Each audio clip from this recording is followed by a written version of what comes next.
আমরা এখন রাসেল পার্কে আইসা পড়ছি। রাসেল পার্কে রাত্রের যে দৃশ্যটা দেখতেছেন কি যে চমৎকার লাগতাছে।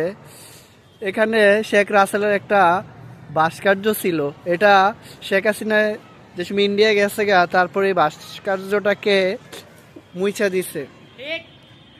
এখানে একটা ভাস্কর্য ছিল, এই যে এখানে, এটা হলো শেখ রাসেল পার্ক। দেখেন কত চমৎকার দেখা যাচ্ছে, মাশাআল্লাহ। শেখ রাসেল পার্কে যদি আপনারা রাত্রে আসেন, এটা উপভোগ করতে পারবেন। এই যে আমার ছোট ভাই মনির, দেখেন আইসার পরে কিরকম খুশি, খালি হাসতেছে আর মাথায় চুল লাগতেছে, খুব ভালো লাগতেছে। কারণ নয় আসলে এর আগে আইসি কিনা আমি জানি না, কিন্তু এখন আসার পরে খুব লাফালাফি শুরু করে দিছে।